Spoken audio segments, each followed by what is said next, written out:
Brought to you by KR Mangalam University. We provide you the platform to turn your dreams into reality. Give wings to your aspirations with KR Mangalam University.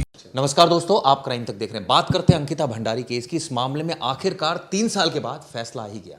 सबको इंतजार था कि इस मामले में आरोपियों को सख्त से सख्त सजा मिलेगी और सजा मिली भी। आरोपियों को उम्र कैद की सजा सुनाई गई है।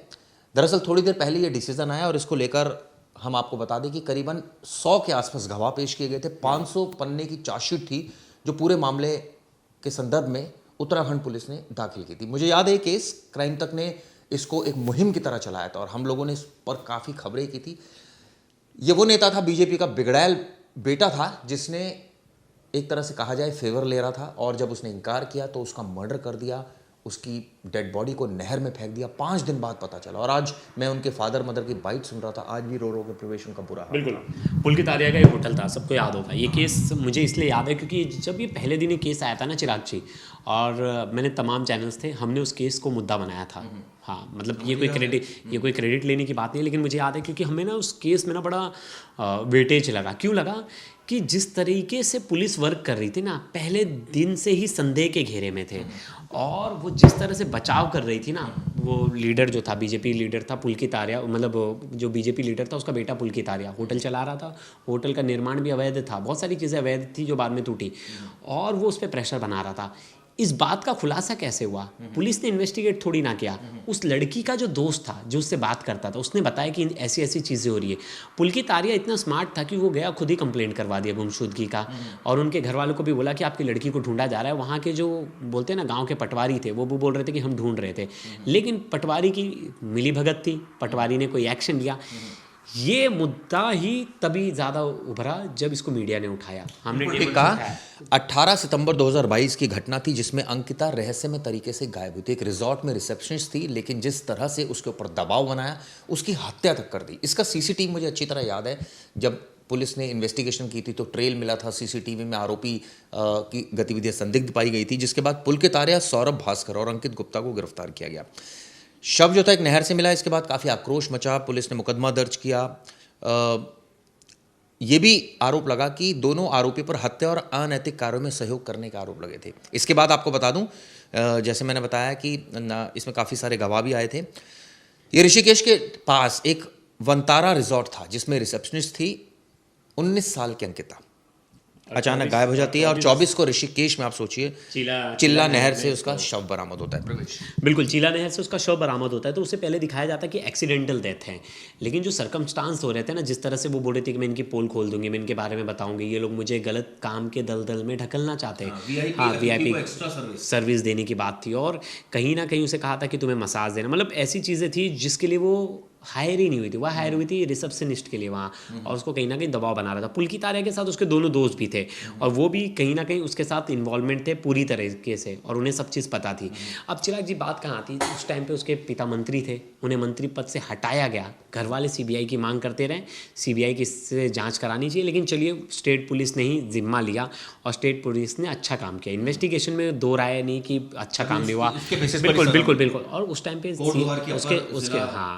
उसके बाद सीएम धामी ने तो खुद वादा किया था कि जो ज़रूरी चीज़ होगी, जो भी चीज़ लगेगा एकदम फेयर होगी और फेयर का ही नतीजा है कि आज इन तीनों को उम्र कैद हुई, क्योंकि इन्वेस्टिगेशन अच्छी हुई। अगर पुलिस की इन्वेस्टिगेशन में कोई भी लापरवाही होती तो तीनों बचकर निकल जाते। अब दूसरी चीज़ देखिए, रिसोर्ट में बहुत सारे अवैध काम हुए थे और रिसोर्ट में अवैध काम पहले से चल भी रहे थे, बहुत ऐसी चीज़ें थी। उसका ना अंकिता हिस्सा नहीं बनना चाहती थी, अंकिता पे ये प्रेशर कर रहे थे। ये पहले भी क्या पता कितनी लड़कियों के साथ ऐसा प्रेशर किए होंगे, पहले कितनी सारी रिसेप्शनिस्ट रही होंगी सबके साथ। अब ये केस इसलिए खुल गया, मीडिया हाईलाइट इसलिए बन गया क्योंकि इससे वहाँ के एक लोकल जर्नलिस्ट ने इस खबर को बहुत ज़्यादा वो किया, पुश किया।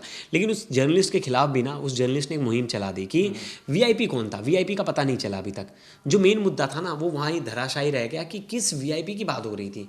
ये तो कभी सामने आया ही नहीं, या कोई ऐसा कंसेप्ट था या नहीं था। लेकिन प्रवेश, इसको इस सेंस में भी देखा जाना चाहिए कि वीआईपी का स्टेज से कोई मतलब नहीं था, ताल्लुकात इसलिए नहीं क्योंकि मर्डर जो किया था वो एक सेपरेट केस था और मर्डर इसलिए किया था क्योंकि एक्स्ट्रा सर्विसेज की मांग और एक तरह से कहा जाए एक एम्प्लॉई ईगो दिखा रही थी। इसमें तीसरी चीज़ और भी निकल कर आई थी। मुझे याद है अंकिता ने बयान दिया था, उसके दोस्त ने, और ये इस तरह की बातें भी सामने आई थी कि उसको एक रूम में खींच लिया था इनमें से एक आरोपी ने और उसके साथ गलत हरकत करने की कोशिश की। बिल्कुल बिल्कुल। और अरे भाई, उसे एक बार टच करने की कोशिश किया था, उसको दारू के नशे में उसे पकड़ने की कोशिश की थी। बहुत सारी ऐसी चीज़ें हुई थी जो उसने अपने दोस्त को सब चीज़ें बताई थी। लेकिन देखिए क्या था कि वो भी ना बेचारी फंसी थी। उसका ना वो उस मंथ को ख़त्म करके उसका सैलरी लेना था। अगर वो छोड़ देती तो उसका पैसा फंस जाता उस मंथ का। कहीं ना कहीं उसको अंदर ये डर था और उसे लग रहा था कि मैं किसी चीज़ के लिए नहीं मानूंगी ना। अगर मैं अच्छी हूँ और मैं किसी के लिए चीज़ के लिए रेडी नहीं होंगी तो मेरे को ज़बरदस्ती थोड़ी ना कर लेंगे। लेकिन उसे ये नहीं पता था कि अगर ये उसकी बात नहीं मान रही थी तो उसका बदला इस तरह से लेंगे कि उसे ले जाएंगे और नहर में ढकेल देंगे, जिसके बाद नहर में गिरने के बाद इसकी मौत हो जाएगी। मतलब इतनी बुरी के तरीके से इससे लड़ाई झगड़ा सब कुछ किया इन्होंने। और कहीं ना कहीं पुलकित आर्या उसी नेचर का था, मतलब गलत धंधों में इन्वॉल्व था, गलत चीज़ों में सब कुछ थी, पकड़ थी उसकी। इसमें दरअसल जो वीआईपी मेहमानों को स्पेशल सर्विस देने का दबाव बनाया जाता था, इसकी पुष्टि व्हाट्सएप मैसेजेस से भी हुई थी। अंकिता ने अपने दोस्त को लिखे मैसेज में जो कहा था वो कहा था कि मैं गरीब हो सकती हूँ लेकिन 10,000 रुपये के लिए खुद को बेचूंगी नहीं। इस तरह की बातें सोची उसने लिखी थी। और जब आरोपियों को सज़ा मिल चुकी है तो ऑब्वियसली ये सवाल अभी भी, जैसे प्रवेश ने भी कहा है, कि वो वीआईपी को स्पेशल सर्विस दी जाती थी, आखिर वो कौन था काइंड ऑफ।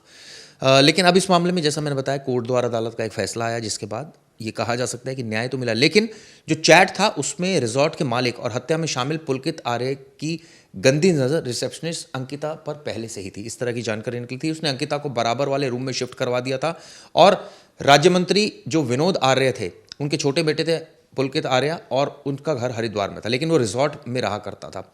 अंकिता को उससे बतौर रिसेप्शनिस्ट उसने नौकरी पर रखा था। उसके अलावा वहाँ कोई महिला कर्मचारी नहीं थी। ये भी फैक्ट सामने आए थे। बिल्कुल। और इसने तो पहले तो पुलकित ने तो झूठी कहानी निकाली थी। एक तो झूठा ही मतलब झूठा एक स्टोरी बता दिया था कि हमारे यहाँ आई नहीं, फिर पता नहीं चला कहाँ गायब हो गई। तो वही तो पहला केस जो रजिस्टर हुआ था, उसने बड़ा ही चालाकी के से उसने एक तरह से पूरे घर वालों को बरगलाने की कोशिश की जो इनके घर वाले थे अंकिता के।